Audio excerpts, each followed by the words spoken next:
देशात एक असं राज्य आहे जिथं आता तुम्ही दुसऱ्या बाळाला जन्म दिला तर तुम्हाला 25,000 रुपये, तिसऱ्या बाळाला जन्म दिला तर तुम्हाला 30,000 रुपये आणि चौथ्या बाळाला जन्म दिला तर 40,000 रुपये रोख स्वरूपात मिळणार आहे.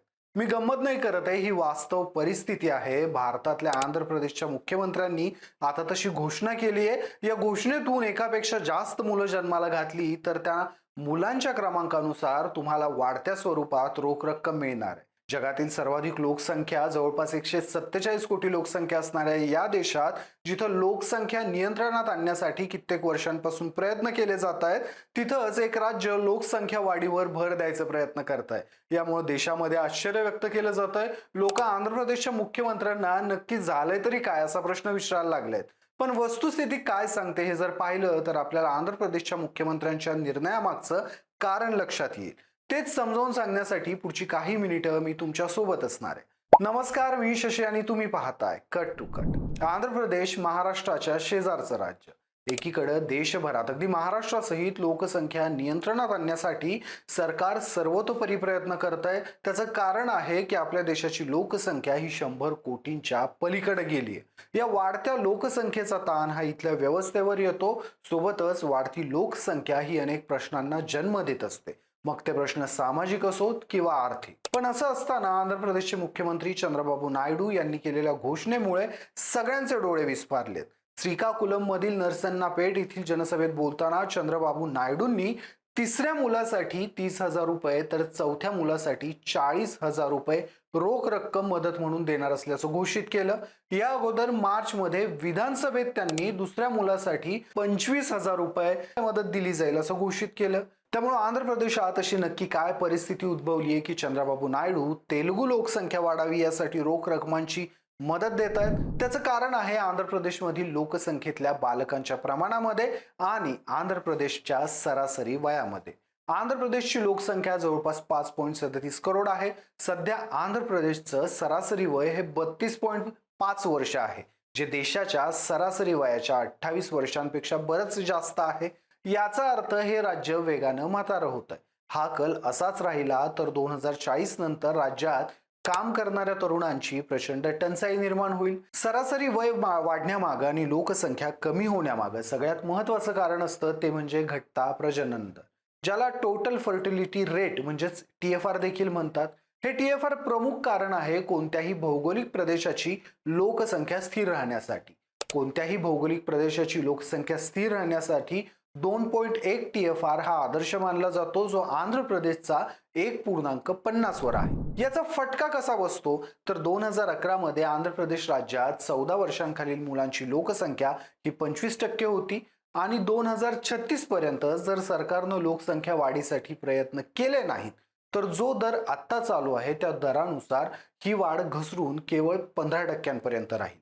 या आकडेवारीनुसार 60 वर्षांवरील ज्येष्ठांची लोकसंख्या या कालावधीत 10%वरून 19% होईल आणि परिस्थिती अशीच राहिली तर 2047 पर्यंत ज्येष्ठांचा आकडा एकूण लोकसंख्येत 23% पोहोचेल. यामुळे होणार काय तर एकूण लोकसंख्येतील उत्पादनक्षम तरुण लोकसंख्या कमी होईल आणि वृद्धांची संख्या वाढेल. याचा फटका उत्पादनाला बसतो. कार्यक्षम मनुष्यबळ कमी असल्यानं आर्थिक प्रगतीवर थेट परिणाम होतो, तर वृद्ध मनुष्यबळ जास्त असल्यानं त्यांच्या पेन्शन, वैद्यकीय उपचार, निगा राखण्यासाठी लागणाऱ्या खर्चात वाढ होते. सोबतच कर भरणाऱ्या तरुण वर्गाची संख्या कमी झाल्यामुळे सरकारला सामाजिक कल्याण, रस्ते आणि सुरक्षेसाठी मिळणारा निधी कमी पडू लागतो, ज्याचा परिणाम या गोष्टी अनुपलब्ध असणे किंवा उपलब्ध असल्यास दर्जा नसणे असा होतो.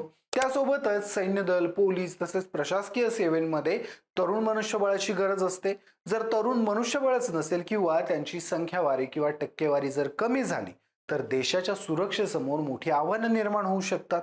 बरं, या काही पुस्तकी थिअरी नाहीयेत. वास्तवात काही देशातील तरुणांची संख्या कमी झाल्यानं त्या देशासमोर आज असंख्य प्रश्न आवासून उभे आहेत. याबाबत जपान आणि दक्षिण कोरियाचं उदाहरण देता येईल. जपानला तर आज वृद्धांचा देश म्हटलं जातं.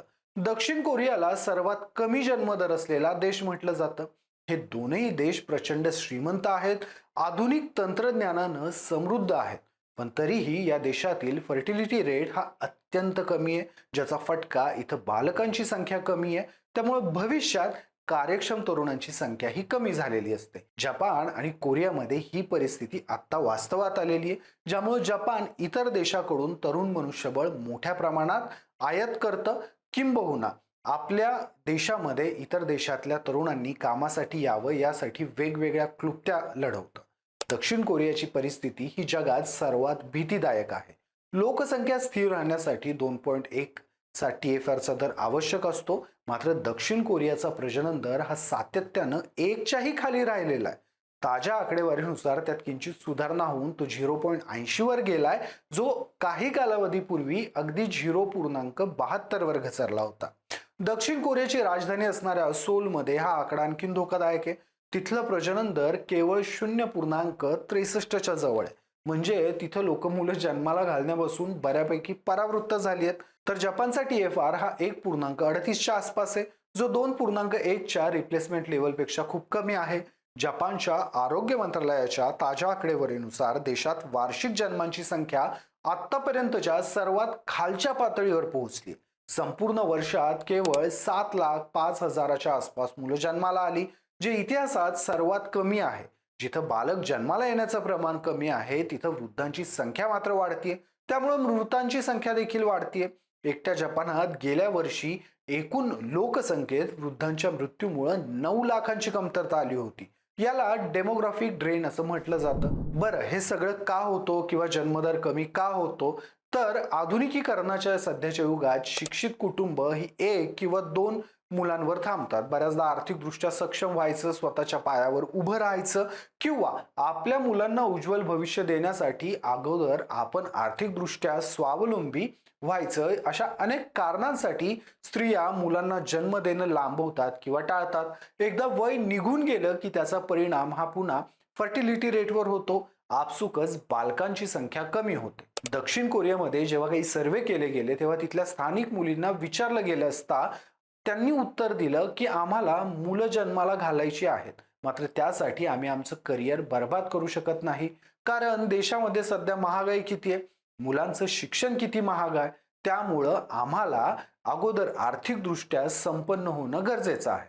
सोबतच कोरियासारख्या आधुनिक देशांमध्ये स्वतःला अपडेट ठेवण्यासाठी तुम्ही स्वतःवर तितके पैसे घालवणं हे मॅन्डेटरी मानतात, तेव्हा आपसुकच तुमच्या आर्थिक शिलकीवर याचा परिणाम होतो. म्हणूनच मुली किंवा महिला या लवकर अपत्यांना जन्म देत नाहीत आणि दिलं तरी एखाद दुसऱ्या अपत्यावर मुलं थांबवतात. त्यामुळे तुर्तास तरी चंद्रबाबू नायडू यांचा हा निर्णय स्वागतार्ह आहे असं म्हणायला हरकत नाही, किंवा आंध्र प्रदेशमधील जनतेच्या दृष्टीनं हा निर्णय गरजेचा होता असं म्हणायलाही हरकत नाही. मात्र चंद्रबाबू नायडू यांच्या या घोषणेनं आंध्र प्रदेशमधलं राजकारण तापायला सुरुवात झाली आहे. विरोधी पक्षांनी चंद्रबाबूंच्या या निर्णयावर विरोध तर केलाच आहे, सोबत केंद्रावर देखील तोफ डागलेली आहे.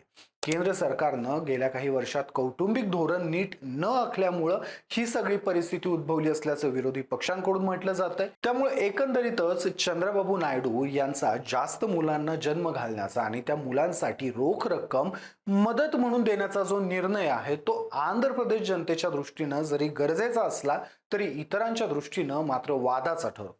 तुर्तास तुमची चंद्रबाबू नायडू यांच्या घोषणेबद्दल काय मतं आहेत?